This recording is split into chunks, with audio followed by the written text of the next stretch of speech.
Hola chicos, ¿cómo están? Yo soy el profesor Iván Mendoza y hoy día vamos a hablar acerca de los ácidos nucleicos, no, que son justamente el último ya tema de las biomoléculas orgánicas. Entonces, estos ácidos nucleicos van a ser importantes debido a que van a aportar la información genética y van a ser van a presentar una estructura polimérica, lo cual quiere decir que están hechos a base de sustancias más pequeñas a las cuales vamos a llamar monómeros. Ya no se nos hace bastante conocido ese nombre de repente, y estos monómeros los vamos a denominar como unos nucleótidos, ¿no? Que están unidos por medio de un enlace fosfodiéster. Entonces, estos ácidos nucleicos van a ser moléculas bastante grandes, los cuales vamos a llamar macromoléculas, ¿no? Por cual van a presentar un elevado peso molecular. Y a su vez, estas biomoléculas son la formación de cinco elementos, ¿no? Cinco elementos principales que van a tener en su estructura: el carbono, el hidrógeno, el oxígeno y el fósforo. Bien, vamos a comenzar entonces. Estas son las instrucciones, solo tienen que copiar las letras de amarillo. En cuanto a la importancia biológica, ¿qué podemos decir? No, estructuralmente hablando, constituyen entre el 5 y el 15% del peso en seco de todas las células, las cuales se van a encontrar en el núcleo en los organismos eucariontes. En las células eucariotas sabemos que tienen un núcleo definido, y en el citoplasma de los procariotes. No sabemos que las células procariotas no tienen un núcleo tal cual, así que el ARN, va a ser su ácido nucleico principal, va a estar enrollado en todo el citoplasma. ¿Qué más? Van a actuar como mensajeros químicos, ¿no? Dando síntesis a las proteínas de todos los seres vivos. Esto es a partir de un proceso bastante complejo que vamos a estudiar más adelante, en la cual ya les adelanto que es a partir de las moléculas de estos ácidos nucleicos, de los cuales los ribosomas van a decodificar un cierto mensaje, y en base a este van a sintetizar las proteínas que, como ya vimos en la clase pasada, van a ser de suma importancia para la vida. Entonces, en cuanto a lo evolutivo, también este es un tema bastante interesante, en lo cual justamente en estos tiempos, actualmente, la importancia biológica, la importancia evolutiva, tanto de transmisión como de almacenamiento genético, es bastante estudiada, ¿no? Para determinar, de repente determinar algunas enfermedades y dar fin a estas, ¿no? Mediante ya genética, la manipulación genética. Gracias al ADN se puede, justamente gracias a esta diversidad, a este pase de información entre padre e hijo, entre progenitor a su descendencia, es que tiene importancia, ¿no? Porque el ADN justamente está encargado de ello. En el caso de una reproducción asexual, entonces necesitan dos gametos, va a tener aproximadamente un 50% de ambos, no mitad mitad. Pero en cambio, en una reproducción asexual, va a tener la misma información que su progenitor, ¿no? En el caso de las bacterias, esto sucede muy a menudo. En cuanto a las modificaciones eventuales, las cuales son las mutaciones, van a constituir el cambio o la base del cambio y por lo tanto de la evolución. No todo cambio es malo, siempre es un cambio, se trata de cambiar para mejor, ¿no? Y es así como Darwin definió justamente a la evolución, que va a ser la descendencia con modificación, ¿no? La idea de que las especies cambian a lo largo del tiempo, dando origen a nuevas especies que comparten un ancestro en común. Esta fue parte de la tesis de Darwin que presentó a la comunidad científica, ¿no? Que en su tiempo fue muy, pero muy debatida, ¿no? Entonces, no toda mutación es mala, bueno, salvo que tengas un ojo de más, no mentira. Pero se dice que es así, ¿no? Vamos evolucionando para mejor, adaptándonos siempre a nuestro entorno, ¿no? Bueno, este es un caso de Leonardo el camaleón del tónico, ya se darán cuenta por qué. Bien, la otra cuestión a estudiar también es cómo es que se descubrió la estructura del ADN, ¿no? Por bastante tiempo esto fue bastante debatido, hasta que llegaron a la conclusión de que justamente el ADN es una macromolécula de doble hélice, ¿no? Y esto le valió el premio Nobel a dos personajes, los cuales fueron Francis Crick y James Watson, que en 1962 dieron a conocer esta famosa estructura. Pero ellos no hubieran hecho mucho, digamos, en este campo si no fuera gracias a Rosalind Franklin, ¿no? De repente en esta época, en el siglo pasado, la mujer no era como que un principal aportante a la ciencia, estaba muy relegada en ese campo, pero sin embargo hubo mujeres que sí dieron a conocer bastantes teorías interesantes que hoy en día tenemos, ¿no? Y muchos de estos avances no los hubiéramos hecho, no los pudiéramos haber hecho sin ayuda de algunas mujeres científicas que tuvieron una participación muy importante. En este caso, Rosalind Franklin fue la primera en que fotografió esta imagen, ¿no? El cual lo obtuvo por medio de la difracción de rayos X, y los cuales Watson y Crick se basaron para hacer su teoría de la doble hélice. No, esto es muy importante. Rosalind Franklin fue biofísica y cristalógrafo. Por el campo de la cristalografía es que pudo obtener la difracción de rayos X. Bien, y justamente nosotros sabemos que la estructura de la molécula de la doble hélice que van a ser el ADN dio al mundo a conocer todos los secretos de la vida, ¿no? Lo que estábamos hablando hace un rato. Entonces, cómo podemos combatir enfermedades genéticas, cómo podemos mejorar inclusive a la especie humana. No, todo es gracias al conocimiento del ADN. Bien, así que nosotros vamos a estudiar un poco de este ADN y a estos ácidos nucleicos en general.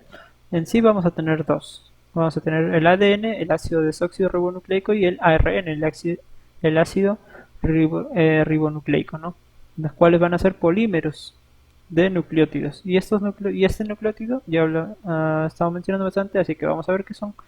Vienen a ser básicamente formado por tres componentes. Van a estar de tres componentes. Una molécula de azúcar, que justamente va a ser una ribosa, una pentosa, porque va a tener 5 carbonos. Una pentosa, pero va a ser una ribosa. ¿No? Dentro del grupo de las pentosas tenemos las ribosas. Y también va a estar unido por el medio de un enlace fosfoéster a un grupo fosfato. Este grupo fosfato viene a ser un anillo. Y mediante un enlace beta-glucosídico va a estar unido a una base nitrogenada, ¿no? Tres componentes: un azúcar, un grupo fosfato y una base nitrogenada. Entonces el nucleótido va a ser este de acá.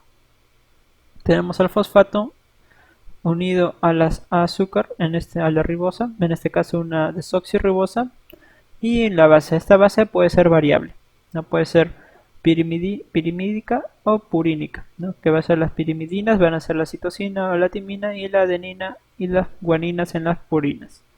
Esto tiene que quedar bastante claro, ¿no? Toda la estructura del ADN solo va a cambiar la base, ¿no?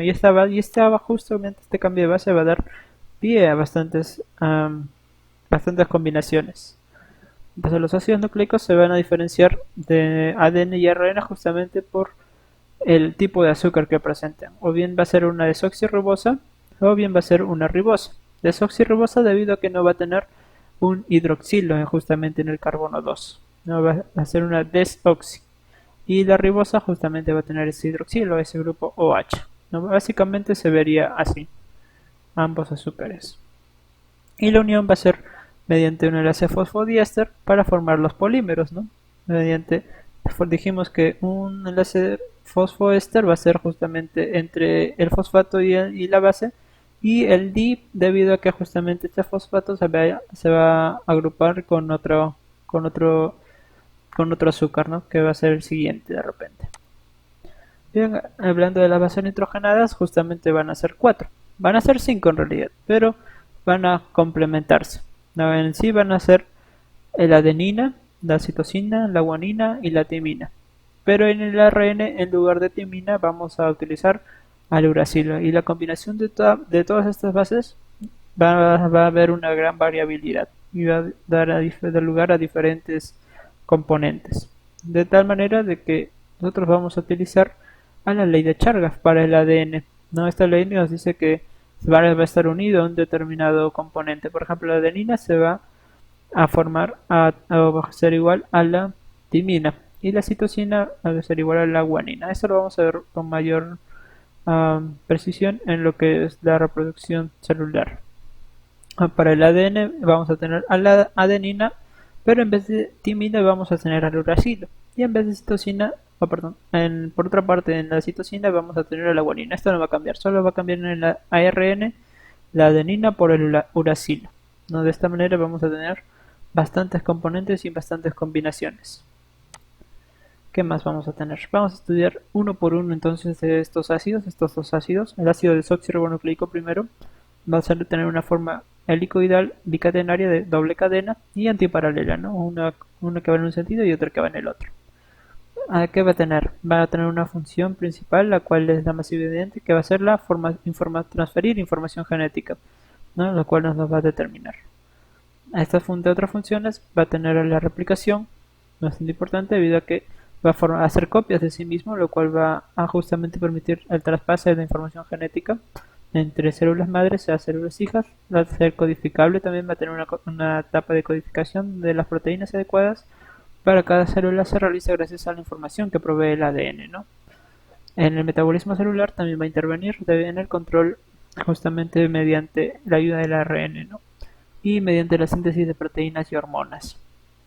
¿Qué más? Este ADN va a ser propenso a lo que es la evolución, a la mutación, tanto como una especie como para de una población inclusive, ¿no? La mutación del ADN, lo que corresponde también a lo que vamos a denominar más adelante la diversidad biológica, lo que da pie a la diversidad biológica. Por otro lado, vamos a tener al ácido ribonucleico, el cual es más sencillo, digamos, que el ADN, el cual va a ser lineal, no va a ser monocatenaria, va a tener una sola cadena y no va a ser complementaria. Entre sus funciones vamos a determinar tres, pero estas tres las vamos a determinar debido al tipo de ARN que presente.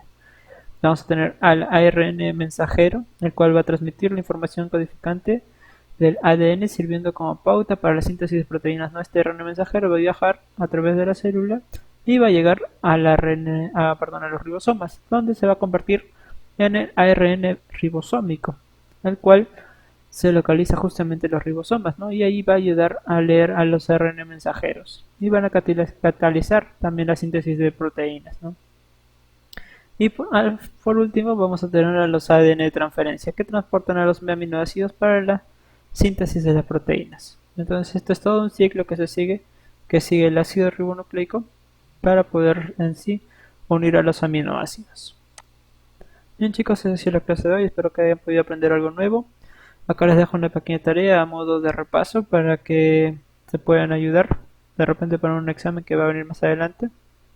No, eso ha sido la clase de hoy, espero que les haya gustado y nos vemos en la próxima. Cuídense mucho, alimentense correctamente, nos vemos, bye.